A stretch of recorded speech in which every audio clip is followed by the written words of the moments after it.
All right, we will go ahead and get started with our introductions for the night while the last couple people come in here. So good evening. My name is Sophia Zanowski. I am the Coordinator of Development, Registrar and Assistant to the Dean here at St. Bernard's.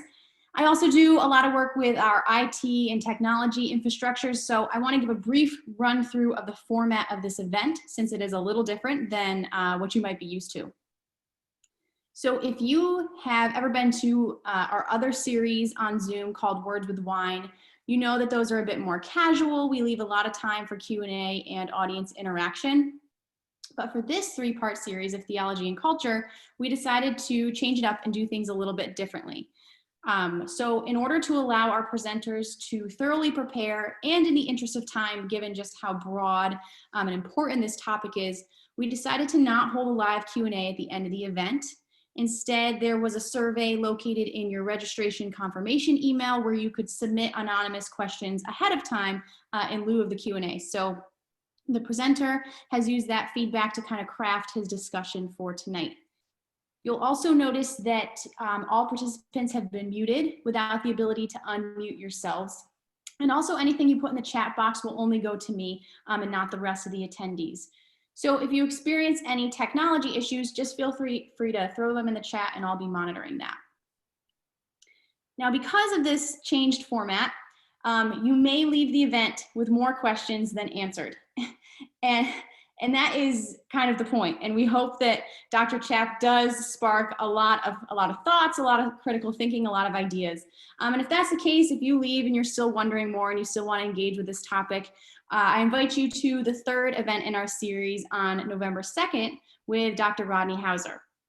And you can submit questions in the survey leading up to his event as well. So if you leave with questions, submit them for maybe him to answer. At the end of this event, now normally when we could have Theology and Culture in person, we had some kind of community prayer aspect to the event, thus the Theology and Culture. But because we're on Zoom, we are going to end the event, if you want to stay, with the first night of the USCCB's Novena for Faithful Citizenship. So I'll lead just the prayer, not the reading of that first night. I'll put the link in the chat if you want to stay, pray with us, and then if you'd like to continue it, you have the link to do so. Now, I'm also here to fill in the shoes of Mr. Matt Brown, who is our Director of Admissions and Financial Aid, and he usually gives exciting academic and institutional updates at the beginning of each event. I probably won't do as good of a job as he does, but I did want to point out some great upcoming opportunities that we have here at St. Bernard's. Next semester, we have some great electives coming down the pipeline that you could take as a non-matriculated student or an auditor student, such as Catechesis in the New Evangelization, Virtue and Vice in 20th Century Catholic Literature, and a course called Hellscapes, Geographies and Punishment, Prayer, Penance, and Purgatory. We also just recently launched this semester our brand new certificate programs that you can take our graduate courses towards these certificates, but you don't have to have an undergraduate degree. Those are the certificate in Catholicism and the Fine Arts, our certificate in Catholic Philosophy, our certificate in Catholic Bioethics, and a certificate in Catechetical Leadership. If you have interest in any of those things I just mentioned, or you just want to kind of stay in touch with us and be in the know of what is happening at St. Bernard's, I welcome you to check out our website and follow us on social media. And so with that, I'm going to hand it over to our president, Dr. Laughlin, to introduce our series and our speaker. Thank you, Sophia. Good evening to everyone, and welcome to the second in our third-part series on Faithful Citizenship offered through our monthly Theology and Culture event. Now, before we begin, I just want to briefly discuss the purpose of this three-part Theology and Culture series and what we hope this does for you, especially in light of the very divisive political culture we are currently living in. Our faith includes the promotion of the common good, the upholding of the inherent dignity of the human person, and an active participation in public life. So what does this look like today in 2020, in the midst of so many trials and travails, and on the brink of a highly divisive presidential election? We can at least reaffirm with the United States Conference of Catholic Bishops that our dedication to the kingdom of God means that we live not just any citizenship, but faithful citizenship. One that is, to quote them, rooted in our identity as followers of Christ and as brothers and sisters to all who are made in God's image. For all Catholics, including those seeking public office, our participation in political parties or other groups to which we may belong should be influenced by our faith and not the other way around, end of quote. At St. Bernard's, we're dedicated to the honest discussion about the demands of an authentically lived faith and the impact of that faith in every area of our lives. We've crafted this three-part series of Theology and Culture to meditate upon the issues introduced here, particularly the nature and the demands of authentic political engagement, lining up three tremendous speakers to share their reflections upon this very important topic. And so, it is a distinct pleasure for me to introduce our speaker tonight, Dr. Larry Chapp. Dr. Chapp is a retired professor of theology. He taught for 20 years at DeSales University near Allentown, Pennsylvania. He received his doctorate in 1994 from Fordham University and has a specialization in Catholic systematic theology with a special emphasis on the theology of Hans Urs von Balthasar. Currently, Dr. Chapp owns and manages the Dorothy Day Catholic Worker Farm with his wife, Carrie, in Harveys Lake, Pennsylvania. The farm has been in operation since 2013. Now, I could easily say much more about Dr. Chapp, having worked with him at DeSales for 15 of the 20 years that he was there. However, the joy of Dr. Chapp is not in any description of him, but simply in the experiencing of the man himself. And so, without any further delay, let us warmly welcome Dr. Larry Chapp. Thank you. Thank you very much, Dr. Lachlan, if I may say, Stephen, and it's good to see you again, very much so. I do have a paper that I'm going to read from. I hope that's not going to bore everybody, but as I was doing the bullet points today, I thought I could talk for 3 hours, so I better discipline myself and sort of try and stick to a text here. First, I would like to thank the organizers of this event for giving me the opportunity to share my ramblings with you today. As Dr. Lachlan pointed out, I am a former academic, and by temperament, I have a personality as harsh as an unfiltered cigarette, I guess you'd say. So I'm a bit of a loose cannon, and now that I don't have to worry about university protocols, I can pretty much say things that I've always wanted to say, but now can't, or what wasn't able to in the past. So I'm a bit of a raving lunatic. So I hope you will excuse me. I'm probably going to anger some people tonight, and that's good. That's my goal. So just bear with me, because the paper is actually not going to be about politics, and for that reason, it's going to be a lot about politics, and you'll see my point as we go along. The paper has no footnotes, since footnotes are for sissies, and I don't cite more than a few other authors. I don't even know if I cite anybody, because what follows is pretty much the result of my stream of consciousness, prejudices, loves, hatreds, built up over a lifetime of sclerotic resentments, and now spilling forth in their splenetic glory for you. But I do ask for a little patience with me tonight. At age 61, I'll be dead soon. So, you know, I cut me some slack here as I go along tonight. I'll be 62 in a month, so I'm even nearer to death. So before I proceed with what I want to say, I think it's sort of wise to sort of lay out the fundaments of the argument. All right. And so it's an argument primarily tonight about culture. Andrew Breitbart once famously said that politics is downstream of culture, and I very much agree with that. And so if politics is downstream of culture, that means we have to to understand our politics, we have to understand our culture. And what follows tonight, you're going to see I have a very negative assessment of modern American culture, very negative, vis-a-vis the Catholic faith. Now that angers some people, I can't help it, it is what I think. All right, so here's the first part of the argument, all right, that the modern world, okay, that there is a deep and insurmountable contradiction between what I call modernity or the modern world, other people call it the same, and the Catholic faith.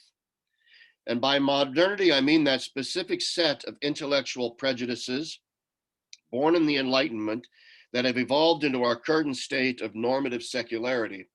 And I deem our culture not to be just post-Christian, but almost in some ways post-secular. Furthermore, it's my contention that Catholicism in particular is incompatible with this modernity.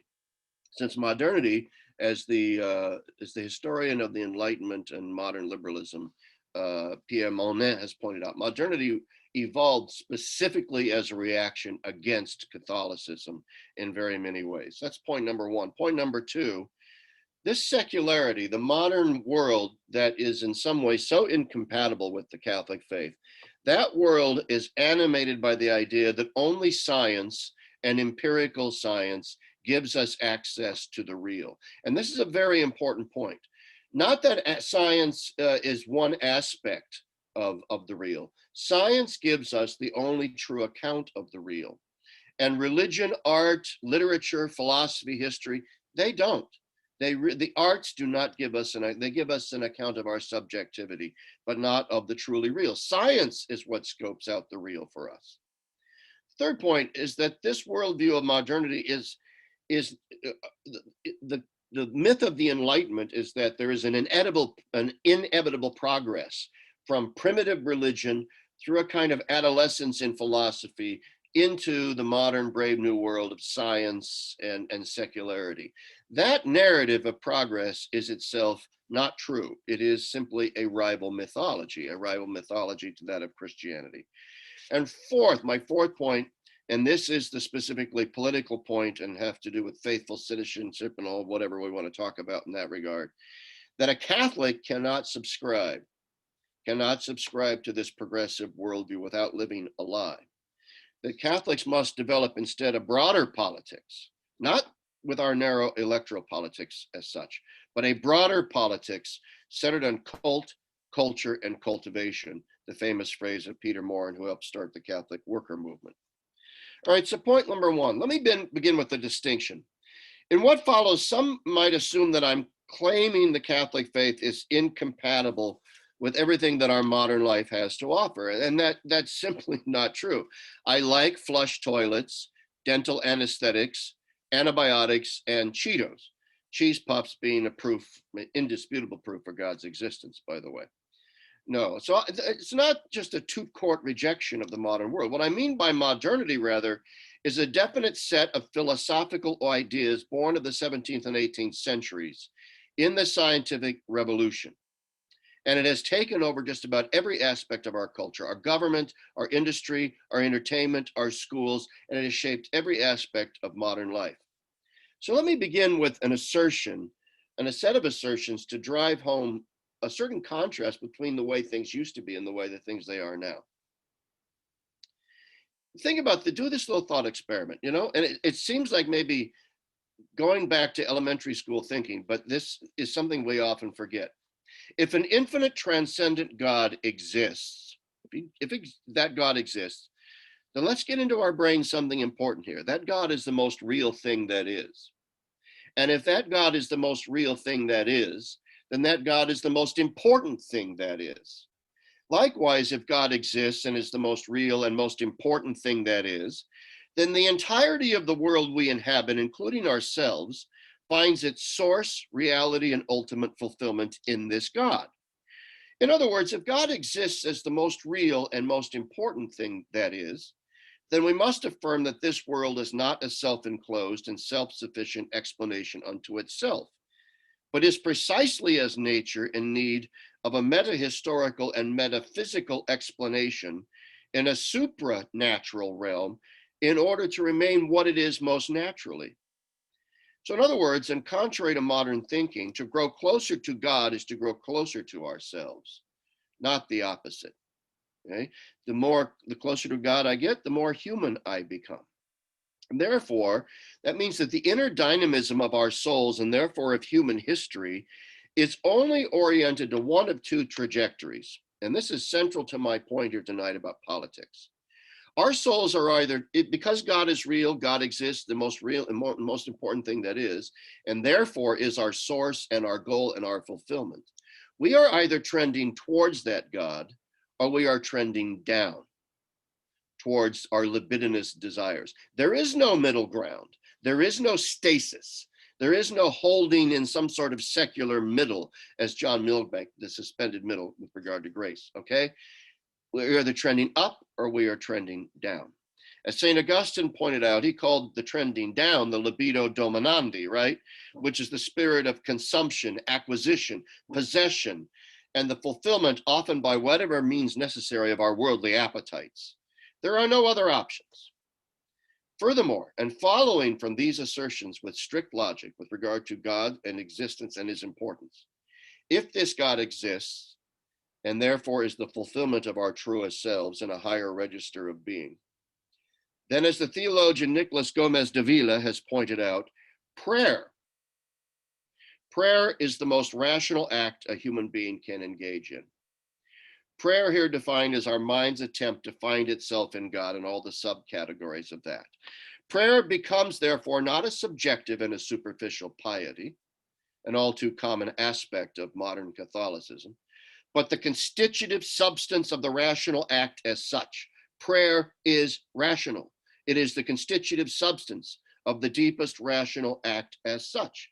It becomes the source of our reason, its form and its final lifting up into the realm of the supra-rational, which means that if God exists, then it is the person who does not pray who is engaged in the thinning, the shortening, and hobbling of reason, of short-circuiting its most fruitful pathway, and of grounding it in the unreality of our diaphanous subjectivity. The result, paradoxically, of this denial of prayer as the supreme rational act is the loss of reason itself as it falls prey to the balkanization of the mind into a sort of jabberwocky of competing forces, subterranean forces. If God exists, then the mind is oriented to the mystical, like seeds to the soil and leaves to the sun. And if God exists, then the refusal to pray, therefore, the refusal of the mind's natural movement to the mystical, is a self-destructive and irrational act that is what we used to call, in a less politically correct era, stupid. And insofar as such ignorance is willful, then stupidity in such form is a sin of the mind, an intellectual conceit that is the honey-laced arsenic of our time, forced down our throats by a concept of society and politics as neutral with regard to the God question. This has an influence on us, and that's why I call it the honey-laced arsenic of our time. We are infected with this bacillus, whether we want to believe it or not. It is the sardonic, cynical, and condescending smile that is sort of the Facebook cover photo of our time. This sneering at religion, at the sacral, as having of any central importance to our political constructions. And the fact that we are about to vote, well, I'll get back to that later. Anyway, I want to stay on point. I labor to make this point in our largely secular culture, that in our largely secular culture, even ostensibly religious people have, for the most part, compartmentalized their religious faith into just one more bourgeois lifestyle accessory, an accessory that one takes out now and then when it is socially appropriate or when one needs it in some crisis, but not something that governs and shapes the very warp and woof of our lives.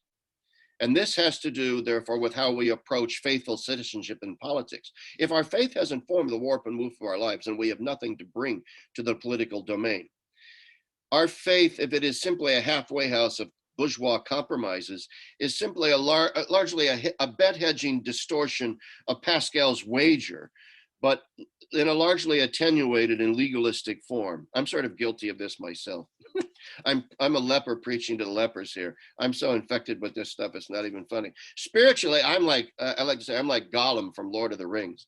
I'm just like this pinched up little dude who's obsessed with shiny things. So I'm not here trying to tell other people that, oh, you're all going to hell because you believe in shiny things, because I'm the same. But anyway, my point is simple. But that's why I get worked up about it, because I see it in myself. And if I don't see it in myself first, then I have no right to say it to other people. But my point is simple. Our culture, our politics turns us all into de facto atheists, atheists of practice, despite our faith. And it causes us to ignore the simple truths I have just outlined. Namely, and to repeat, if God exists, and sort of paraphrasing myself, that's kind of damned important. And it should alter how we view everything. But it doesn't, and that's the point. That is the neuralgic point. What this means too is that the explicit atheism of our time, if our theism is a watered down, sort of attenuated version of Pascal's wager, then our atheism too is a watered down atheism, and it's almost just as anemic. An older and more robust atheism, still fighting against a much deeper kind of faith, produced Nietzsche and Marx and Freud. And today we get the thin gruel of Bill Maher. An earlier era was waiting for Godot, and today we're waiting for ersatz pronouns. The importance of prayer as the most rational act, therefore, is not so much denied today as it is simply ignored, as we're busy building what the late great Italian philosopher Augusto Del Noce, I wish that was my name, by the way, Augusto Del Noce, that's a great name, what he calls the civilization of well-being, or as Emmanuel Monnier calls it, the bourgeois spirit. So just as modern believers are de facto atheists in practice, so modern atheists are filled with a kind of pseudo passion for religious causes, which is strangely bizarre, quasi-religious causes. They are happy nihilists, these modern atheists, happy nihilists, perched on the stylite of liberal capitalism's apotheosis of the atomized choosing self. They are Bob Dylan's Rolling Stone filled with sort of self-congratulatory compromises, but it's affluence that makes it all possible. Take that away, and the happy nihilist would be less happy. But before I move on to a further description of the ethos of our culture in which our politics is embedded, there's one other aspect of the reality of God that needs to be discussed, and it is this, and this is important with regard to our politics, because actually the title of my paper is called The Catholic Imagination, a Eucharistic Politics of Resistance. So you'll see now why this next point is so important. If prayer is the highest act of the mind, then public liturgical worship is the highest act of culture. Let that sink in. If prayer is the highest act of the mind, then public liturgical worship is the highest act of culture. For if prayer remains merely a private affair of human subjectivity having no further social purchase, then it is nothing more than a frivolous movement of inner emotions and tastes, like choosing a Big Mac over a Whopper, or in my case, a Quarter Pounder. Which means we are right back to the trivialization of prayer as mere emotive projection caused by bad potty training when we were kids, making me ashamed of my genitals, which means I am now guilt-ridden. So I need a cathartic sky daddy god to assuage my guilt over all of this inner conflict. All of this is, of course, sort of pretentious academic poppycock, but it's a great deal of what our society, our learned elites, think of religion. It is at best an illusion. It is at worst a dangerous fetish that holds us back. And so we need to understand that if God exists and prayer is the highest act of the mind, then public liturgical worship is the summit of all human striving and needs to be ensconced as so in our society, in our politics, and in our culture. It is the Eucharist is the Mount Everest of our very being. And from a Catholic perspective, the Eucharistic sacrifice, therefore, is the most important thing that happens every day in the world. We need to remind ourselves of that. The Eucharistic sacrifice is the most important thing that happens every day in the world. The Eucharistic liturgical summit was the source of the lively muse that infected Dante and Raphael and Shakespeare, probably, and a host of others. Indeed, the entire notion of sacraments and liturgy as the summit of existence foregrounds and celebrates the supremacy of the realm of symbol and poetry over the realm of electoral politics. Our minds are utterly oriented to the realm of symbol, language being exhibit A. And even those things we think we know in a pure act of raw objectivity are first filtered by our mind and then contextualized and interpreted through the generative symbols of our age. I'll let the Thomists sort this out with regard to Thomistic epistemology. Dr. Laughlin is a much better expositor of the relationship between symbol and our knowing than I am. So I'll just leave it at that, how important symbols are in our lives. And therefore, our entire culture revolves around symbols. Therefore, we need a capstone symbol. And so returning then to the Eucharistic liturgy and prayer, in a culture of faith, what gets affirmed in the Eucharistic task is the evermore of our inner life of the mind. And that this is, and first and foremost, a quest for an eschatological horizon. Where all of our striving is underwritten as the ever-present more, the other. Every Eucharistic liturgy is a rupturing of the fabric of time and space, the inbreaking of this other into our reality, the tearing open of a veil, the exploding of old wineskins, the absurd and ecstatic leap of the creature at prayer into supernatural joy. What gets affirmed in that Eucharist, no matter how poorly done, and they often are, what gets affirmed is the good and the beautiful are not tragic epiphenomena, illusions generated by our misery, noble lies, as Nietzsche said, fictions of the repressed libido, but are rather the constitutive beginning and end of all that is. Thus does the Catholic theological Eucharistic politics act as a resistance to the nihilistic and totalitarian ethos of the capitalist technocratic politics of modernity, where our symbols degenerate into a celebration of all that is base and vulgar. Well, I could go into numerous examples of that, but I don't have time. If our mental horizon and the symbolic landscape it generates is not oriented upward Eucharistically to the Hoyeristic transposition of this world to an ever higher register, then it will go downward. It will go downward. Our gaze will go downward if it's not upward. It will go downward to our gut, our crotch, or our veins. We will become a society of libidinous pleasure addicts, if we haven't already. The theologian David Hart has called this choice we confront the choice between God or nothing. But human beings cannot live forever in the nothing, in the upside down. We cannot live in Nietzsche's fantasy camp for supermen. We cannot live without something to affirm because we are constitutively oriented to the good. And so we create substitutes. We make shiny things, as I like to say, and set them up as counterfeits, simulacrums of the true good. We make counterfeits and pretend they're the real things. The age of Eucharistic faith gave us Notre Dame and Dante. We have Disney World and 50 Shades of Glory. Yes, we still have great, and I hate Disney World. So that's a whole, my former students know this. It's a whole little thing I have.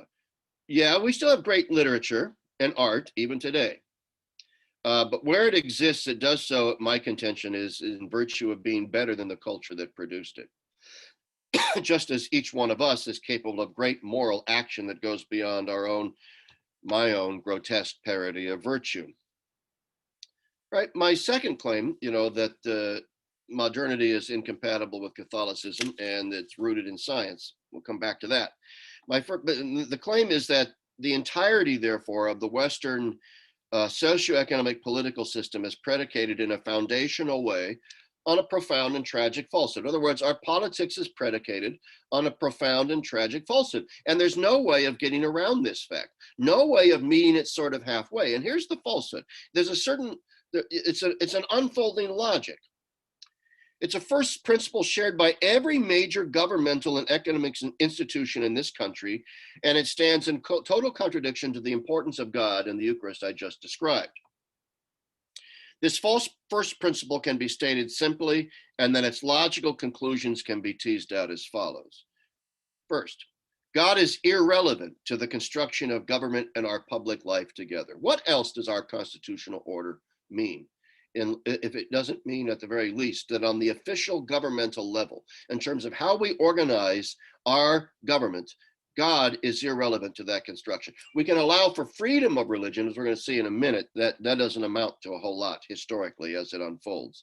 All right, so the first principle, God is irrelevant to the construction of government and our public life together. That's what means when we say, oh, our government has to be secular. That's at the heart of the liberal political project, born in the 18th and 19th centuries. We have to move away. We have to move away from the wars of religion, so-called, and the hatreds religion spawns. So government has to be secular, which is another way of saying God doesn't matter in the construction of our government. Which is to say, therefore, that God does not practically, in any meaningful way, exist. Which is to say, nothing spiritual or supernatural exists in any meaningful way, in any practical way. Which is to say that we are all purely material beings with no purpose or goal or end, beyond the satisfaction of our individual desires. Which is to say that pleasure, the satisfaction of our base desires, is more rooted in reality. Once again, I come back to this notion of reality. More rooted in reality than happiness. The happiness comes from spiritual joy, spiritual peace. Indeed, according to this false first principle, the higher spiritual dimension of life and the moral good are at best noble lies and at worst repressive illusions. Repressive since their pursuit often inhibits the attainment of our pleasure.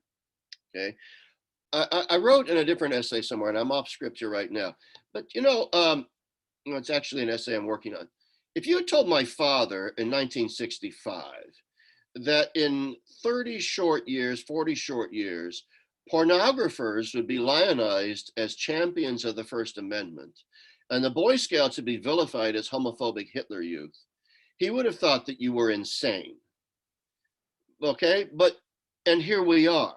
Here we are. We have Kamala Harris, vice presidential candidate, grilling a judicial nominee over his, he was in the Knights of Columbus, all right, calling the Knights of Columbus a hate group and so on. So we go from that, all right, of pornography and abortion and all these sorts of things being championed as the great and fundamental rights, whereas these other things are now completely reversed. And you see what I'm talking about with regard to there's no stasis. You're either going up or you're going down. And the trouble is when you go down into a set of illusions, into a set of lies, into a set of deceptions. And Satan is indeed the great counterfeiter. Returning then back to Augusto Del Nuce, building on his same insight that he had the same insight that our society is predicated in the construction that God does not matter. He points out that the ruling philosophy that our culture has adopted as a replacement for God is what I mentioned before. He calls it scientism. Other people call it this too. Scientism. In a nutshell, scientism is the belief that only the hard empirical sciences give us access to truth. Everything else is an illusion. Therefore, when it comes to our common life together as a people, a life that comes to be defined, regulated, and controlled by government and corporate elites, this is important, there is only one form of reason that is allowed in as proper public political discourse.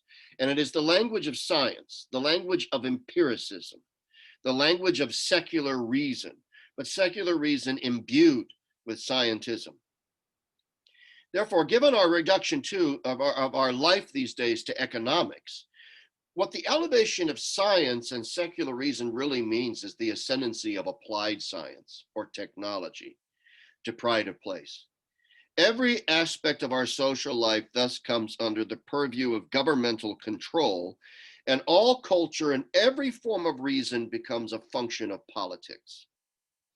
And this final step, this is critical. This is where we are politically. The submission of culture to politics is the very heart of the totalitarian project. My claim is that we live in a soft, as Rod Dreher calls it, a soft totalitarianism. Only in this case, it is not the totalitarianism of the Nazis or the Stalinists or the Maoists, brutal, bloody, and quite vulgar in their unsubtle use of murder and blunt violence.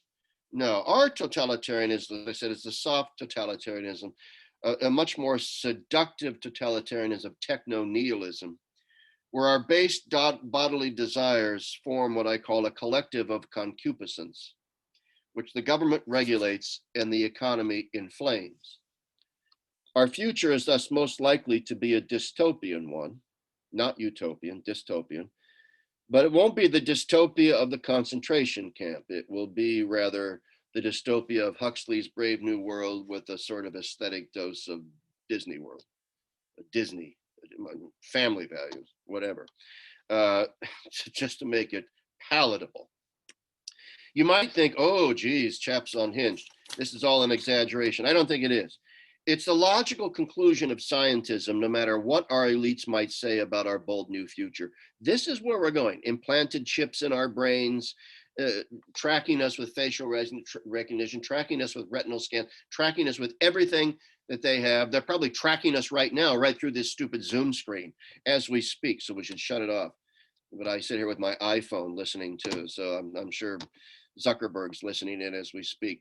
But despite what scientism's popularizers such as Carl Sagan, Richard Dawkins, others might say in their more poetic moments when speaking about the beauty of the cosmos and of science, the fact is, if I'm just an ape with a big brain and an accidental byproduct of the cosmic chemistry of stardust remnants, then I really don't give a rat's petard about some gaseous blob or even a vast number of billions and billions of gaseous blobs, 10 million light years away, or the fascinating mating rituals of fruit bats, or the poetry of soil regeneration through dung beetle digestive cycles. None of that moves me. I wonder why. And you actually start to think along these lines when you're told over and over and over that nothing has meaning, nothing has purpose, nothing has any goal or teleology to it. Eventually, everything loses its flavor. Everything starts to taste like rice cakes, and I hate rice cakes, all right? That's why I'm fat. Therefore, you cannot have it both ways. You cannot bleach divinity and transcendence out of the cosmos as our politics does, and this is my point, and tell everyone the whole affair is just an aimless and pointless accident, and then turn around and talk to us about the moral necessity of this or that urgent political cause. Notice that? How is that even possible? To tell you that, God doesn't matter, transcendence doesn't matter, everything is what, morality is relative, it's whatever you make it to be, nobody can impose upon you their value system. Oh, by the way, you're fired from your job because you made this post on Facebook about something we didn't care that you said, and so on. All right, you have to maintain consistency, and their scientific project, and I'm not anti-science at all, I'm anti-scientism, would tell us that nothing in life matters, all the while they're firing you from your job because of stuff that passionately matters to them. But at the end of the day, if they're right, why should I even care about the future of humanity itself? Why should I care about the ultimate destiny of ambulatory bipedal chemistry sets, which is what all we are in an atheistic register? We're just big, stupid apes. That's all we are, without hair and a big brain. All right? And society has evolved to repress us and channel our simian waywardness. That's ultimately what we are if atheism is correct. And our politics is ultimately rooted in that contradiction. So it doesn't really matter in my point of view. Here we're going to get to some politics. It doesn't really matter in my point of view who is in power, Democrats or Republicans. Trump or Biden or Hillary or I don't care, or some third party Yahoo. And it does not matter if we place more emphasis on the government to solve our problems or free enterprise economics, because our entire society operates according to the false premise I articulated above. In that sense, we're all Marxists now. Insofar as Marx's controlling idea was the notion that the material world is all that exists, God is irrelevant at best and oppressive at worst, and that economics drives everything. And try as we might to deny that this materialistic view of existence is death to the higher functions of our soul, it is. It is. Furthermore, the fact of the matter, like I said, we're either going up or we're going down. And so what I want to point to now, right now, is the politics of our era as a politics of radical conformity. And there's a reason for this. And so what we have to be about is the business of radical nonconformity, but not nonconformists in the conformist way that the nonconformists are telling us we have to conform. All right, be different, be hipsters, be bohemians, but you have to do it this way, not that way. Eucharistic resistance. The best politics of all is the apolitical development of culture and community, the development of Eucharistic strong communities, alternative ways of living the Christian existence. Here, it's somewhat very similar to what Rod Dreher has been talking about a great deal, although I have some issues with Dreher. So you get the point. I'm not saying don't vote. I don't vote. Dorothy Day didn't vote, right? And I'm not telling you what to do. I am telling you exactly as I see it. You're either trending up or you're trending down towards bodily appetites. But so here's why I think we live in a radical conformist culture, and it has to do with those bodily appetites. Because the fact of the matter is, we live in a consumeristic culture focused on material possession, focused on material success, pushed God completely out of the margins. Go to church if you want. Old ladies are welcome to go to church if you want. Leave the rest of us alone. All right, leave the rest of us alone. All right, and so it doesn't matter, okay, with regard to your bodily appetites, which is the way our culture is descending.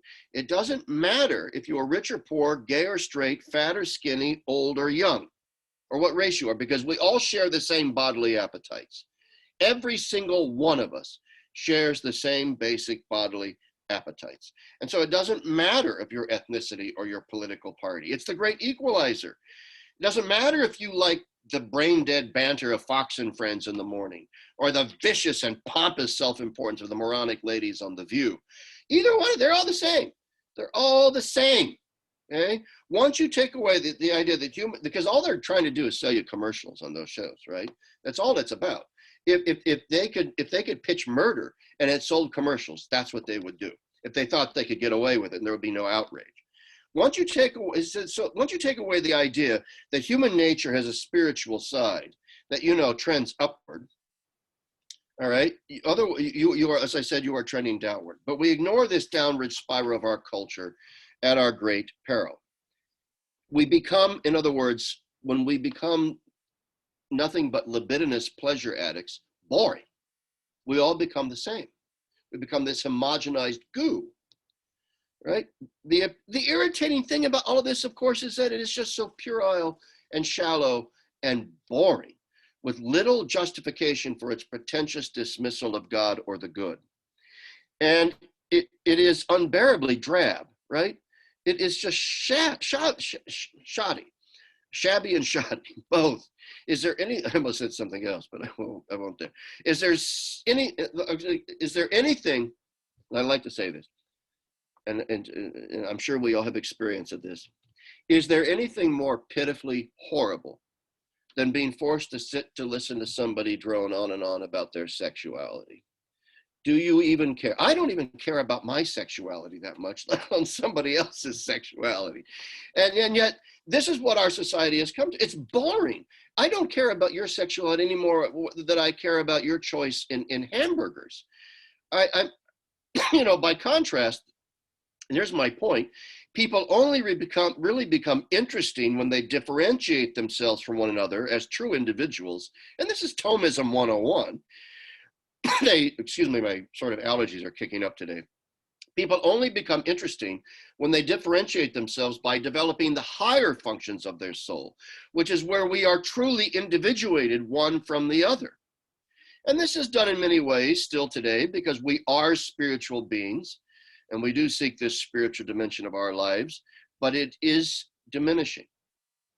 Those few and fewer people who seek the spiritual, and not just, they're seeking the spiritual, not just, well, I go to church, it's good for the kids, it's good for morality, but truly on a mystical path towards God, where they treat God as the truly most real thing that is. How many people are there like that? I'm not certain I'm like that, but I hope I am. And at least I think I should be, and that's the difference, okay? I think I should believe that God is the most real thing that is and orient my life in that way. And if we're not doing that, folks, if we're living the halfway house, we're going to simply fall into the pattern of boredom. The politics we must pursue, I think, today is a politics of resistance to the boredom and the drabness of the scientistic, liberal political culture of our age that tells us that we are on the margins. It tells us that God is irrelevant to the construction of our society and our lives. Now, I'm not talking about an old-fashioned integralism where the Catholic faith becomes the legal religion of the empire and the government's hosting Eucharist.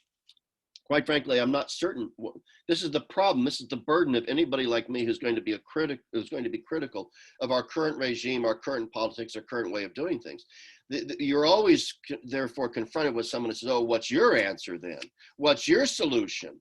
Well, one of the problems with the hegemony that modern political liberalism and scientism exercises over us is that it robs us precisely of the imaginative capacity to think otherwise. This is how insidious it is, because it becomes the only reality. God is not the most real thing that is. Our political existence is the most real thing that is, and thus robs you of the ability to actually think of what a culture completely animated by the Christian faith would actually look like.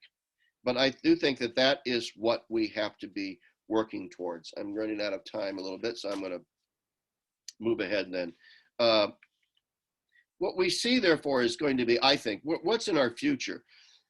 I think we're going to see is that culturally and politically, the secular state is going to be viewed increasingly as the liberator of our libidinous desires. One thing I do want to say is this. Modern political, I hope you know what I mean when I talk about modern political liberalism. I don't mean liberals versus conservatives. All modern liberals and conservatives are big L liberals of a sort.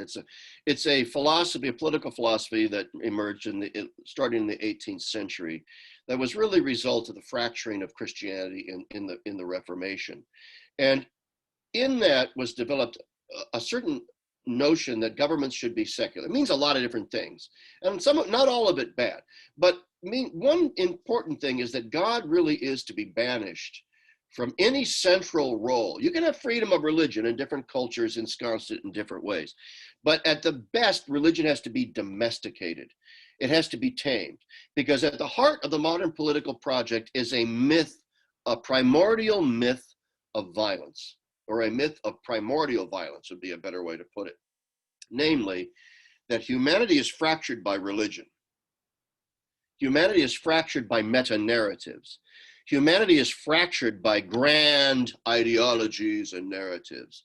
And therefore, we are better off if nobody believes anything too big. This is why I hate that stupid song by John Lennon, right? Imagine there's no heaven, blah, blah, blah, and being religion too, right? What he's really saying in that song is this: if we didn't give a damn about anything, then nobody would get upset about anything.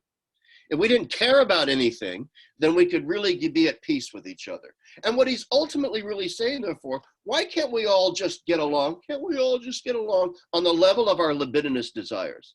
Let's lower the bar. Let's forget all the high-end pursuits, except by my songs, and let's lower the bar down here to simply where we can agree. And this is my point. At the heart of the modern political liberal project is this dumbing down of the human project. The dumbing down of the human project, which means that increasingly as this unfolds and the role of religion wanes in our society, society is going to define itself simply in terms of techno gadgets and increased pleasure principle, and government's role in financing that and making sure that it happens. I really think that's where we're headed. It'll be an entire culture economically and ideologically oriented to a technocratic political vision of life, where God and the sacred are disallowed in the public square and only allowed as purely private pursuits, which is itself becoming increasingly rare and replaced with advertising, or if you're in Tokyo, video games and so on, which was what really struck me when I was there. Sort of bread and circuses on steroids. I'm not trying to be the get off my lawn old man here. I'm not trying to be curmudgeonly. Hope springs eternal. I'm not saying this is the end of the world and so on and so forth. But technocratic scientism of the modern world has created an entirely new set of symbols for us to live by. Or better saying, this set of anti-symbols that are constitutively designed to reject all previous symbols and all previous symbol systems. I skipped some stuff about where we're talking about the progressive narrative for reasons of time. But I think this is terribly important as we realize we're living in a regime of mendacity. We're living in a regime of counterfeits. We are living in a regime of substitutes. And this, I'm trying to avoid the use of the word demonic and satanic. But is this not the essence of the demonic? The development, as I say in another thing, look, nobody wants to be Hitler, and Satan knows that. Nobody wants to be Hitler. So in order to get people to be, or to think like Hitler and to go along with Hitler, you have to start with a series of clever commercials in the Super Bowl and work your way up from that. All right, you have to build, I can go into the clerk at CVS and maybe fool the clerk with a fake $20 bill that's really well done. But I'm not going to fool anybody if I hand over monopoly money. That's my point. Satan is a grand counterfeiter. He is a grand liar. And as our society progresses down this path, I think it's really the path scoped out by C.S. Lewis and the Abolition of Man, where we are going to be simply divided into the ruled and the rulers and the ruled. And the rulers are going to be the technocratic elites. And this is what keeps me awake at night. And this is what scares me, that this is the path down which we're heading, and that our politics is oriented towards this right now. Now, last point. This is why Dorothy Day did not vote. If you don't know who Dorothy Day was, she started the Catholic worker movement. And yet, I don't vote either, because I consider participating in the process of electoral politics a form of complicity in something that I think is wrong, and an illusion and a deception. Now, I'm not saying that everybody has to think like that. I want to be very, very clear about that. I'm not issuing more to vote this or to vote that is committing a mortal sin. You've seen some priests out there doing this right now, and I don't agree with that at all. In my opinion, if people listening to this talk want my advice on voting, it's don't vote. I think the none of the above option is the best option for a Catholic to take. That's my advice, because I don't think it matters who wins, Trump or Biden, but that's my personal view. But the reason why I don't think it matters is precisely for everything that I've just said here tonight, which is that they're both pawns, tools of a much, much deeper problem that's out there. This is why Dorothy Day called it the filthy, rotten system, and why she refused to vote and to participate in that. Now, here's my point, though. That doesn't mean you're not being a faithful citizen, and it doesn't mean you're not participating in politics. It means we need to redefine politics into a much broader category, as Dorothy Day did. Nobody would accuse Dorothy Day of being non-political or apolitical or not caring about the political causes of her time. She fought tirelessly for various causes and issues in her time that we would consider today to be political issues. But she didn't vote, right? She might have favored this or that legislation, but she didn't vote. Neither did Peter Morin, her co-starter of the Catholic worker movement. And once again, I'm not telling you not to vote. I'm just telling you that I think we're up in it. We're up against it, folks. And Rod Dreher has been ringing this bell. Huxley saw it 100 years ago. C.S. Lewis saw it 60 years ago. And so I want to come back to an image. I'll end with an image. The image of Pope John Paul II in Poland. Poland, that when he visited for the first time, and even then the second and the third time. He didn't rail against the political apparatus of Poland. He did not denounce the evils of communism in an explicit way. First off, it would have been dangerous for him to do so for the citizens there. But you get the point. What did he do instead? He did not engage in direct political discourse. He held mass. Oh, he gave talks on human rights and that sort of stuff. But by and large, the central thing he did there was he was simply present as the Holy Father, and he held Eucharist, whether it was in Nicaragua or El Salvador, or whether it was in Poland. He stood there with 20 million people, right, or a million people holding the Eucharist. And I'll end with Joseph Ratzinger in his great book, Introduction to Christianity, says that the affirmation there is one God has great political significance precisely because it has no political significance. I'm paraphrasing, that's not the exact quote. It is precisely because it has no direct political significance, it is of the utmost political importance. Because of the inviolable dignity that affirmation gives to the individual, thus robbing the state of its eschatological pretensions. And that's what John Paul did.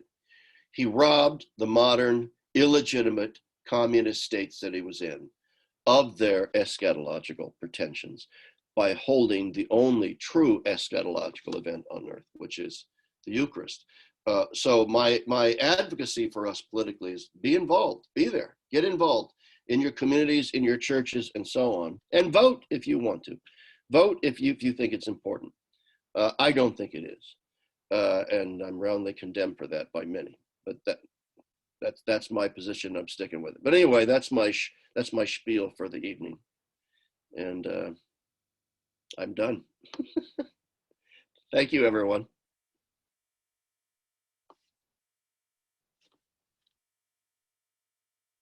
Thanks so much, Dr. Chapp. That was really something. Gave us a lot to think about tonight. No doubt. So for anyone that does want to stick around, we'll end with the first night of the Novena, which I put in the chat if you want to pull up the link and you can follow it along. And I will just lead the Novena prayer, like I said. So if you go to that link, go to the first day and scroll down just to the Novena prayer. I will start that for anyone that stays. So in the name of the Father, the Son, and the Holy Spirit. Amen. Immaculate Heart of Mary, help us to conquer the menace of evil, which so easily takes root in the hearts of the people of today, and whose immeasurable effects already weigh down upon our modern world and seem to block the paths towards the future. From famine and war, deliver us. From nuclear war, from incalculable self-destruction, from every kind of war, deliver us. From sins against human life from its very beginning, deliver us. From hatred and from the demeaning of the dignity of the children of God, deliver us. From every kind of injustice in society, both national and international, deliver us. From readiness to trample on the commandments of God, deliver us. From attempts to stifle in human hearts the very truth of God, deliver us. From the loss of awareness of good and evil, deliver us.